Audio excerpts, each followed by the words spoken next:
Hello good morning. तो आपका ये चैप्टर है dual nature of radiation and matter. तो रेडिएशन का मतलब है लाइट, और लाइट के ड्यूल नेचर के बारे में इस चैप्टर में हम पढ़ने वाले हैं। तो इस चैप्टर में क्या क्या चीज़ें हमें पढ़नी है, किस तरीके से इसको डिवाइड किया हुआ है, तो आप एक बार देखेंगे। सबसे पहले हमें पढ़ना है इलेक्ट्रॉन के एमिशन के बारे में। यहाँ पे हम लिखेंगे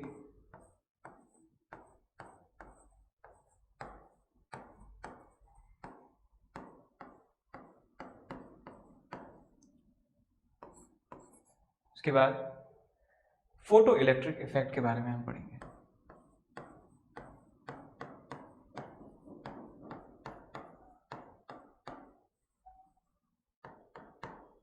फोटो इलेक्ट्रिक इफेक्ट के साथ साथ हम फोटॉन्स के बारे में और कौन कौन से फैक्टर इस फोटो इलेक्ट्रिक इफेक्ट को अफेक्ट करते हैं इसके बारे में भी डिस्कस हमें करना है इसमें। नेक्स्ट इसके बाद हमें मिलेगा de Broglie hypothesis.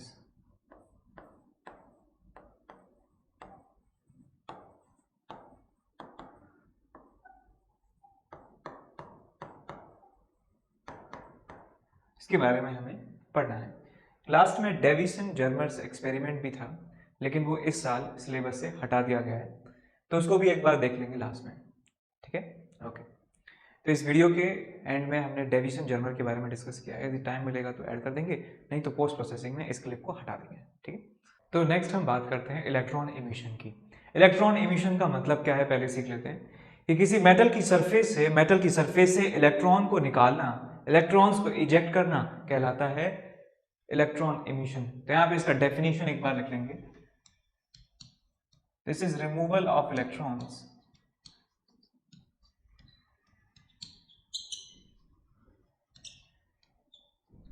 from the metal surface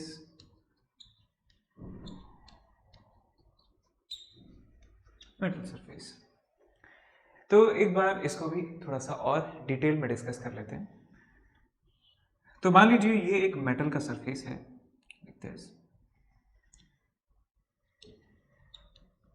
metal surface. तो कोई भी आप एक मेटल ले लीजिए, आप ले लीजिए आयरन ले लीजिए। तो आयरन का जो एटॉमिक नंबर है वो 26 है।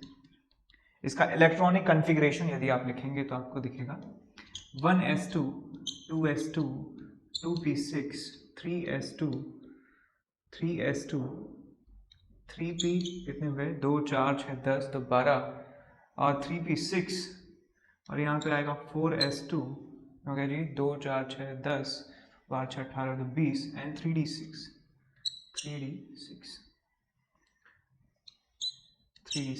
तो ये इसका इलेक्ट्रॉनिक कॉन्फ़िगरेशन है।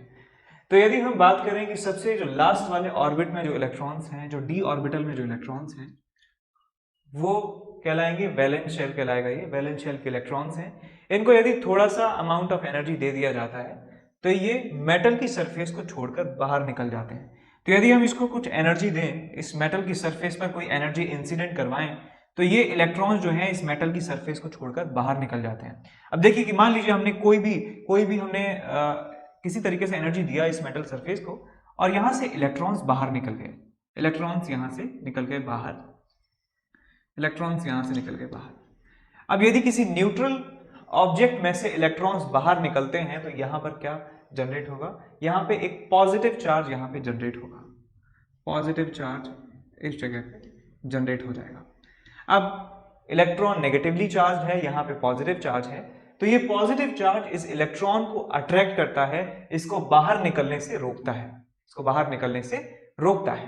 तो इलेक्ट्रॉन्स को अल्टीमेटली बाहर हमें निकालना है, इनके अट्रैक्टिव फील्ड से भी बाहर निकालना है। तो हम क्या करें, हमें एक मिनिमम, एक सूटेबल अमाउंट, एक हैंडसम अमाउंट ऑफ एनर्जी हमें यहाँ पे देना होगा, और हैंडसम अमाउंट ऑफ एनर्जी को हम कहते हैं वर्क फंक्शन। तो आगे हम बात करते हैं, यहाँ पे एक नया टर्म है that is called work function, और इसको रिप्रेजेंट किया जाता है सिंबल फाई नॉट से। फाई नॉट से इसको रिप्रेजेंट किया जाता है। इसका डेफिनेशन सुनेंगे पहले कि work function is that minimum amount of energy given to the metal surface so that electrons from this surface eject out। कितना मिनिमम अमाउंट हम एनर्जी इसको दे सकते हैं जिससे इसके इलेक्ट्रॉन जो हैं वो बाहर निकल जाएं उस अमाउंट ऑफ एनर्जी को हम कहते हैं वर्क फंक्शन। तो यहाँ पे इसका डेफिनेशन में हम लिख सकते हैं यहाँ पे कि minimum amount of energy, minimum amount of energy required to eject electrons from metal surface, from metal surface is called work function, और इसको मेजर किया जाता है इलेक्ट्रॉन वोल्ट में। यहां पे लिख सकते हैं it is measured in electron volt. Electron volt एक एनर्जी को मेजर करने की यूनिट है और इसका कन्वर्जन आपको जूल में आना चाहिए। तो यदि आपको इलेक्ट्रॉन वोल्ट से जूल में कन्वर्ट करना है तो आप ये याद रख सकते हैं that 1 electron volt is equal to 1.6 into 10⁻⁻19 joule. तो ये कन्वर्जन भी आप याद रखें, आपको बहुत ही काम में आने वाला है।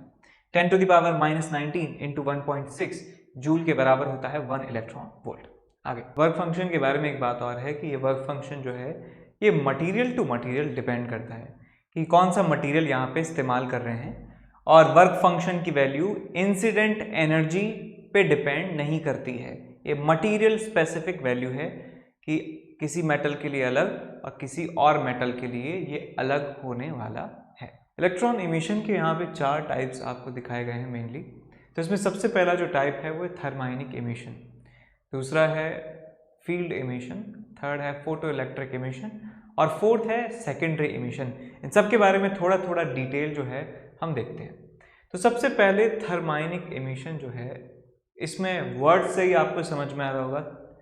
थर्म जो है इसका मतलब है हीट और इमिशन का मतलब सब समझ गए कि सरफेस से बाहर निकलना। तो इस तरह के इमिशन में जो मेटल होता है उसको हीट किया जाता है।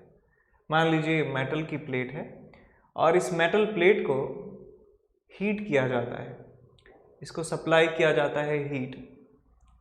तो हीट सप्लाई करने से क्या होगा कि टेम्परेचर इस मेटल का क्या होगा, इंक्रीज होगा। मेटल का टेम्परेचर इंक्रीज होगा तो उनके इलेक्ट्रॉन्स की जो एनर्जी है वो भी इंक्रीज होगी और एक सर्टेन टेम्परेचर पर पहुंचने के बाद यहाँ से इलेक्ट्रॉन्स जो हैं वो बाहर निकलना स्टार्ट हो जाएंगे। तो इस तरह के इमिशन को हम थर्माइनिक इमिशन कहते हैं, थर्माइनिक इमिशन। ठीक है। सेकंड हमारे पास है फील्ड इमिशन। फील्ड का मतलब यहाँ पे इलेक्ट्रिक फील्ड से है। तो इलेक्ट्रिक फील्ड की हेल्प से हम इलेक्ट्रॉन्स को इमिट करवा सकते हैं, इजेक्ट करवा सकते हैं किसी मेटल की सरफेस से। देखिए कैसे कि एक प्लेट यहाँ पे आप ले लीजिए, मेटल प्लेट, मेटल प्लेट, और इस मेटल प्लेट को कनेक्ट कर दीजिए एक बैटरी से इस तरीके से, और इस बैटरी का जो पोटेंशियल डिफरेंस है, बैटरी का जो ईएमएफ है, उसको आप इंक्रीज करते जाइए। ध्यान रखिएगा कि नेगेटिव जो पार्ट है आपका, नेगेटिव टर्मिनल जो है बैटरी का, वो इस मेटल प्लेट से अटैच होना चाहिए। तो यहाँ से कुछ एक सर्टेन ईएमएफ की वैल्यू पहुँचने पर यहाँ से मेटल की सरफेस से इलेक्ट्रॉन्स जो हैं वो निकलना स्टार्ट हो जाएंगे। यहाँ से इलेक्ट्रॉन्स निकलेंगे इस तरीके से बाहर, और इलेक्ट्रॉन्स जो हैं इस तरीके से बाहर निकलने लग जाएंगे इस मेटल की वजह से, क्योंकि मेटल में क्या है, इलेक्ट्रिक फील्ड है, इस डायरेक्शन में इलेक्ट्रिक फील्ड है। तो इलेक्ट्रिक फील्ड के ऑपोजिट डायरेक्शन में इलेक्ट्रॉन का मूवमेंट स्टार्ट हो जाता है। तो इसका सबसे अच्छा एग्जाम्पल है कि स्पार्क प्लग आपने देखा होगा, सुना होगा या देखा भी होगा बहुत लोगों ने। तो बाइक के अंदर जो है उस इंजन के अंदर इग्निशन करने के ये काम आता है कि हम एक इतना ज़्यादा इलेक्ट्रिक फील्ड इन दोनों प्लेट के अक्रॉस जनरेट कर देते हैं जिससे इलेक्ट्रॉन्स एक प्लेट से निकल के दूसरी प्लेट में जाते हैं और एक करंट डेवलप हो जाता है। तो उसकी वजह से वहाँ पे इग्निशन जो है वो हो जाता है, जो गैस और फ्यूल का मिक्सचर होता है वो इग्नाइट हो जाता है और एनर्जी प्रोड्यूस होती है। फील्ड इमिशन सबको समझ में आ गया। उसके बाद फोटो इलेक्ट्रिक इमिशन, ये थोड़ा सा अलग है सुनने में, कि लाइट जो है, लाइट के अंदर एनर्जी होती है, आपको पता है। तो एनर्जी यदि हम लाइट की फॉर्म में इस मेटल की सरफेस पर इंसिडेंट करवाएं, अगेन यहाँ पे भी मेटल प्लेट है दोस्तों, इस मेटल प्लेट के ऊपर हम एक पर्टिकुलर टाइप का रेडिएशन या पर्टिकुलर टाइप का लाइट यदि हम इंसिडेंट करवाते हैं तो यहाँ से भी इलेक्ट्रॉन्स निकल सकते हैं, इलेक्ट्रॉन्स यहाँ से निकल सकते हैं बाहर। ठीक, एक फोटो सेल नाम से एक डिवाइस होती है जिसमें आप लाइट को इंसिडेंट करवाते हैं और उस पूरे सर्किट में करंट जनरेट हो जाता है। उसके बाद नेक्स्ट है सेकेंडरी एमिशन। सेकेंडरी का मतलब 2 नंबर है ना, 2 नंबर है इसका मतलब कि क्यों इसको 2 नंबरी नाम दिया जाता है। तो मान लीजिए आपके पास एक मेटल प्लेट है और इस मेटल प्लेट के ऊपर आपने एक चार्ज्ड पार्टिकल आपने बॉम्बार्ड करवाया, आपने यहाँ पे बारिश कर दी चार्ज पार्टिकल्स की या आयंस की। तो यहाँ पे आयंस और you can take electrons here also. यदि आप इस इलेक्ट्रॉन को इंसिडेंट करवाते हैं मेटल की सरफेस पर तो इनके पास जो काइनेटिक एनर्जी है, इनके पास जो इनकी मैकेनिकल एनर्जी है, तो यहाँ के जो सरफेस के जो इलेक्ट्रॉन्स हैं इनसे ये टकराते हैं, आयंस टकराते हैं इलेक्ट्रॉन से और कुछ एनर्जी लूज करते हैं अपनी। आपने कोलिजन वाले चैप्टर में देखा होगा कि जब एक ऑब्जेक्ट रेस्ट पे रखा है, दूसरा ऑब्जेक्ट ऐसे स्पीड में आता है तो ये भी चलने लग जाता है। तो इसका मतलब क्या हुआ कि इसने अपना कुछ एनर्जी इस ऑब्जेक्ट को ट्रांसफर कर दिया। तो ऐसा ही यहाँ पे होता है कि आयंस जब इन इलेक्ट्रॉन से कोलाइड करते हैं तो अपनी कुछ एनर्जी लूज कर देते हैं, इनको ट्रांसफर कर देते हैं, और यदि वो एनर्जी वर्क फंक्शन से ज़्यादा हो गई, इन सारे केसेस में यही हो रहा है कि जो एनर्जी इनको मिल रही है हीट से, इलेक्ट्रिक फील्ड से या लाइट से या इन आयन से, तो वो एनर्जी यदि वर्क फंक्शन से ज़्यादा हो गई तो इलेक्ट्रॉन्स यहाँ से भी निकल जाएंगे। तो क्योंकि आयंस, यहाँ वाले आयंस ने इन इलेक्ट्रॉन्स को निकाल दिया कोलिजन की वजह से, तो ये आपका कहलाता है सेकेंडरी एमिशन।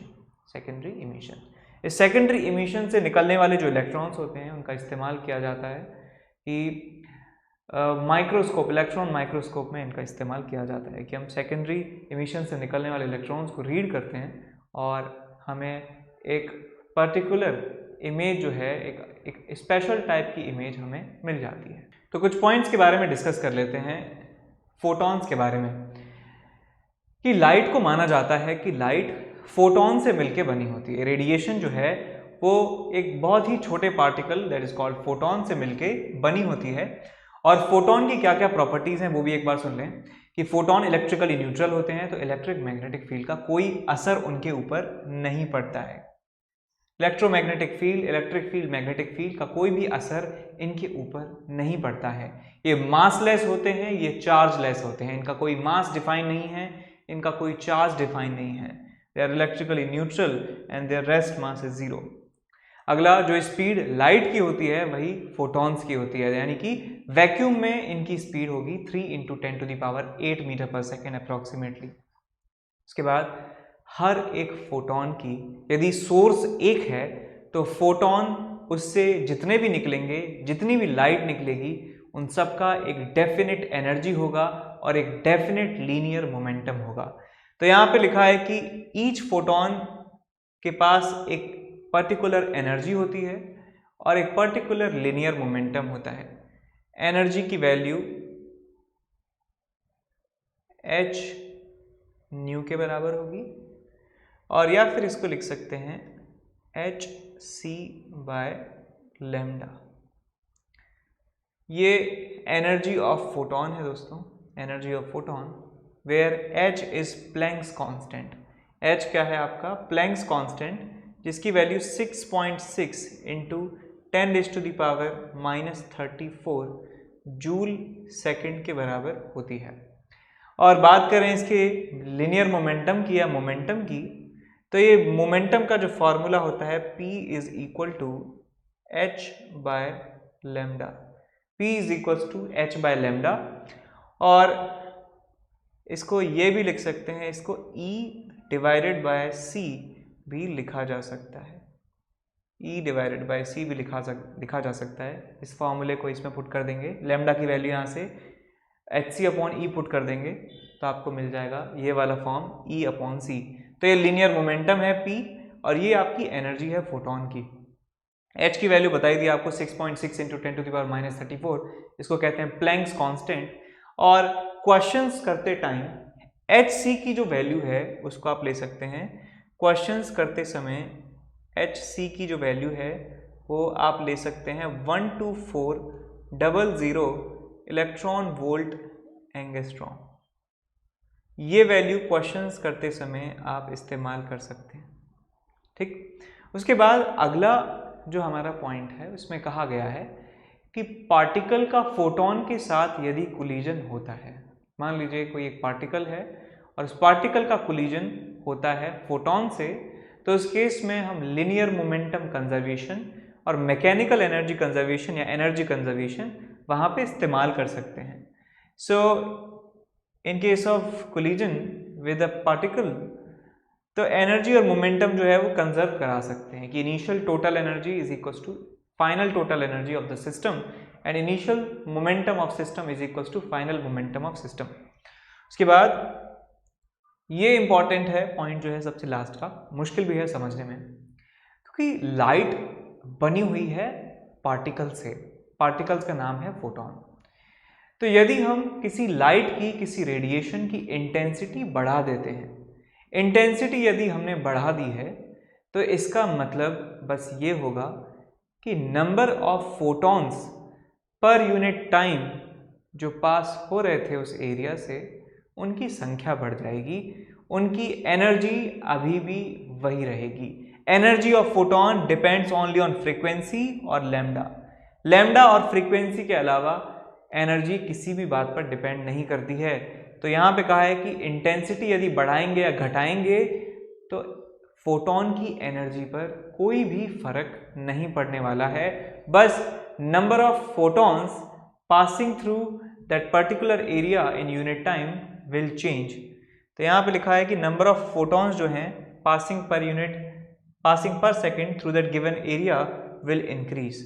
तो इंटेंसिटी बढ़ाएंगे, नंबर ऑफ फोटॉन्स बढ़ेंगे, लेकिन एनर्जी पे कोई भी असर नहीं पड़ेगा। फिर से सुनिए, इंटेंसिटी बढ़ाने पर नंबर ऑफ फोटॉन्स बढ़ जाएंगे, लेकिन हर एक फोटॉन की जो संख्या है वो बराबर रहने वाली है।